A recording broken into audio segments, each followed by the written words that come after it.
Assalamualaikum warahmatullahi wabarakatuh. Kita berjumpa lagi. Ya, kali ini kita jumpa lagi di Euro Fantasy 2020 ya. Saat ini sudah memasuki match kedua. Untuk match pertama lalu saya menghasilkan 70 poin dengan squad seperti ini ya. Ada satu pemain yang saya sayangkan untuk ini ya, karena saya pikir Joska itu inti, ternyata yang bermain adalah Alba, jadi saya nggak mendapatkan poin di gaya ini.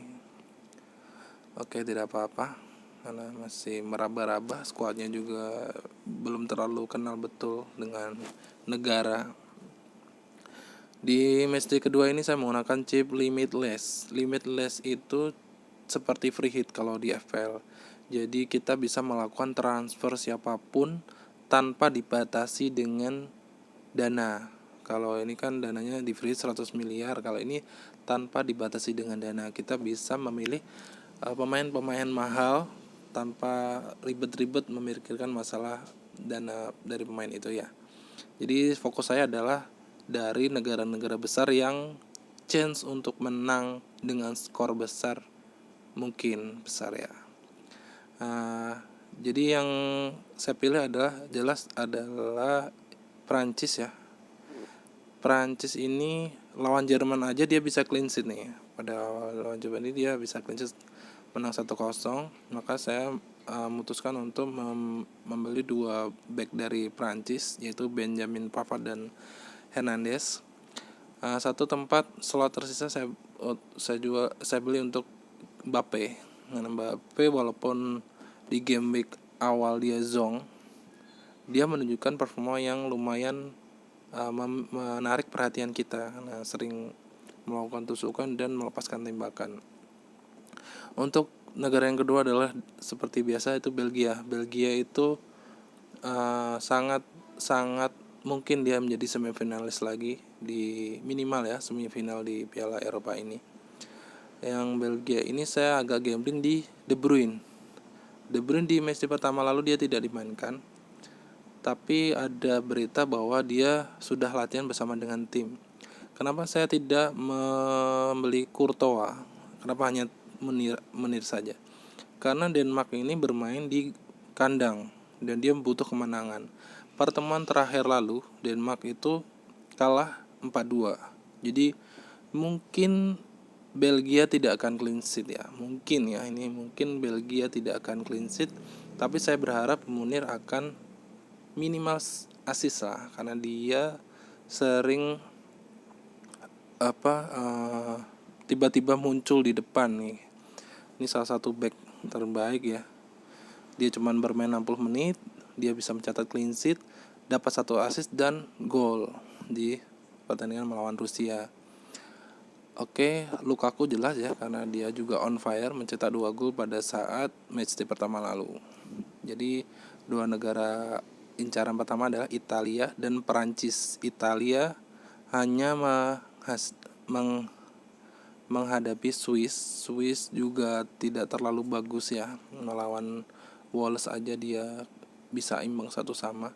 Italia pertahanan yang sangat bagus. Spinazzola saya pilih karena dia sama seperti Menir. Dia tiba-tiba masuk ke depan. Match pertama lalu dia clean sheet dan mencatatkan 1 assist. Donnarumma juga dia punya chance clean sheet yang lumayan besar. Nah, ini agak bingung nih antara Berardi atau Insigne. Tapi saya melihat Insigne itu agak ke tengah, kalau Berardi lebih ke menusuk ke dalam.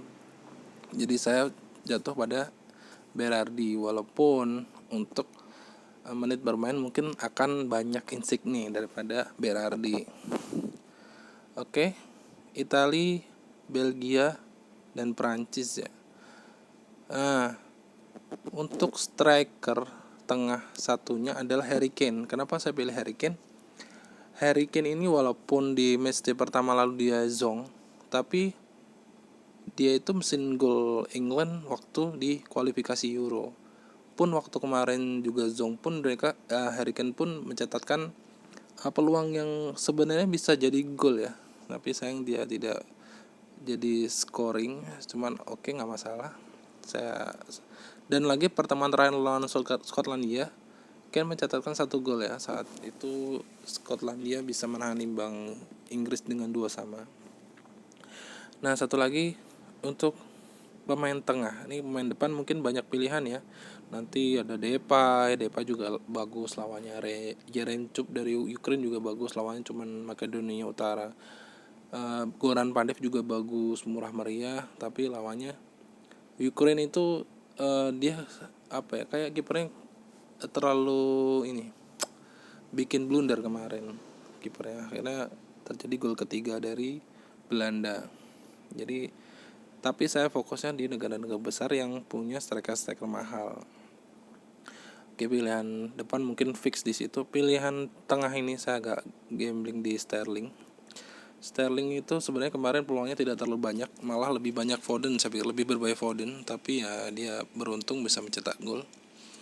Jadi mungkin nanti Sterling ini saya akan ubah antara Gnabry atau saya ganti Insigne. Nanti Donnarumma saya rubah untuk kiper lain ya, mungkin dari yang murah meriah yang punya chance clean sheet, seperti kipernya ini Ceko atau Slovakia yang menang lawan Polandia kemarin.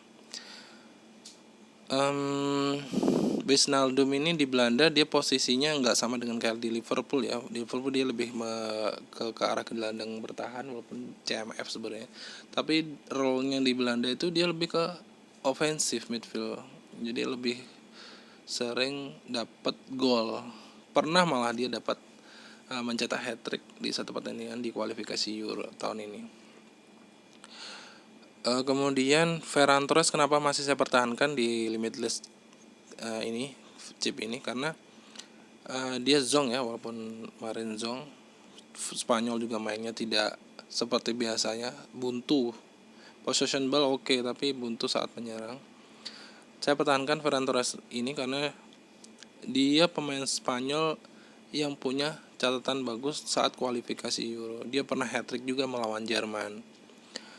Walaupun waktu pertandingan match pertama kemarin Olmo lebih menjanjikan ya, karena dia bisa shoot 2 on target sepertinya, kalau nggak salah. Olmo lebih bagus dari Ferran Torres, tapi saya pikir saya lebih memilih Ferran Torres karena ya rekor tadi sama di kualifikasi Euro. Sabarlah, bermain sabar aja. Oke.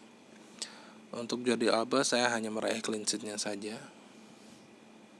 Seperti itu. Nanti mungkin akan saya ganti dengan, sebenarnya ada Malinovsky tapi dia lebih ke tengah ya. Saya mungkin Sterling saya ganti dengan gelandang-gelandang seperti kayak Gnabry gitu-gitulah ya, seperti yang penyerang lubang seperti itu.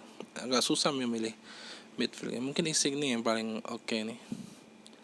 Insigne Ukraine, Yarmolenko dengan gol di luar kotak penalti yang sebenarnya bagus, tapi mungkin akan susah untuk diulang kembali. Jadi mungkin nanti Insigne akan saya mainkan, tapi saya harus mengganti Donnarumma karena slot satu negara hanya 3 pemain nih. Agak bingung nih siapakah kiper yang punya jadwal bagus nih. Kroasia melawan Ceko, kiper Faklik bagus nggak sih?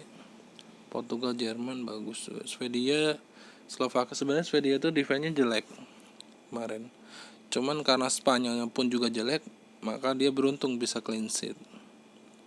Jadi agak bingung juga nih. Nah, kenapa saya nggak memilih Loris? Karena Loris itu punya jadwal yang sama dengan Unai Simon.